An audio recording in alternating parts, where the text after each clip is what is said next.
Le combat pour l'immortalité. Et si la médecine faisait encore reculer la fin de vie? Les inégalités entre les individus ne font que s'accroître, malgré l'acharnement salutaire des médecins et des chercheurs pour allonger de façon significative la durée de vie pour tous.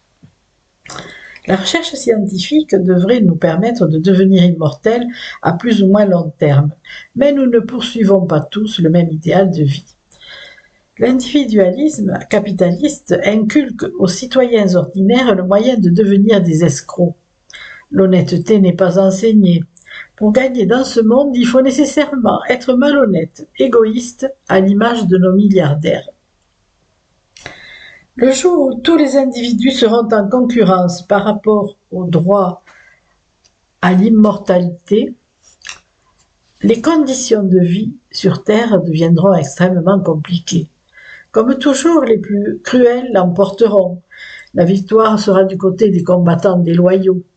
La planète sera donc invivable. Il ne sera pas question d'égalité des chances car trop de population sur Terre rendrait les conditions de vie impossibles.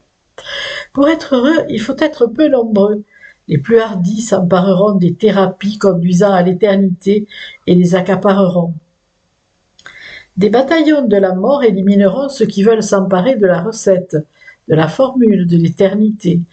Une guerre sans merci viendra à bout des meilleurs concurrents. Ce sera sans doute la fin de l'humanité.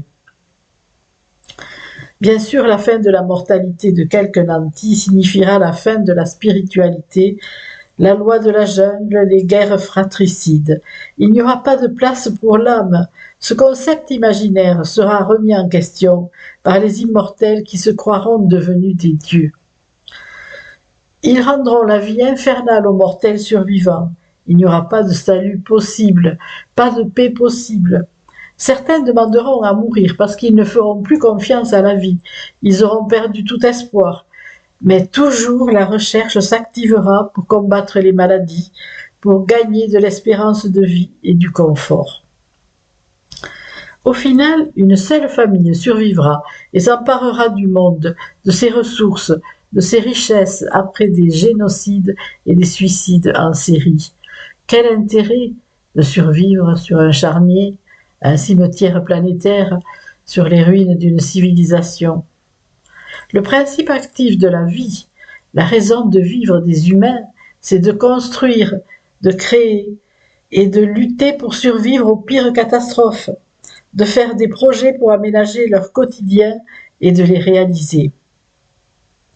Certains finiront par inventer une alternative à la mort qui permettra de mettre en sommeil ceux que l'on veut garder, ceux que l'on ne veut pas voir disparaître à jamais, ceux que l'on a aimés, et de les réveiller quand on aura besoin d'eux. Mais encore une fois, cela implique un choix discriminatoire. En tout cas, la vie sera toujours récupérable. Toute erreur sera réparable. Peut-être qu'au final, s'il y a un final, la sagesse triomphera après le chaos. Il n'y aura plus de commencement ni de fin. On aura limité les naissances. Un jour, les signes annonciateurs de la vie, de la fin de vie, perte des cheveux et des dents, s'inverseront. Les cheveux repousseront et les dents aussi, comme les feuilles des arbres. Cette découverte d'un sérum pour l'immortalité ne profiterait qu'à quelques-uns, dont la Terre serait peuplée en partie d'immortels et en partie de mortels. Mais l'immortalité n'aura de sens, de valeur, que pour ceux qui vivront un bonheur éternel. Vivre éternellement dans la misère et le malheur, ce serait l'enfer éternel. Personne ne veut de ça. Mais aura-t-on le choix? On peut imaginer que les immortels prendraient le pouvoir et manipuleraient les mortels en leur promettant l'immortalité.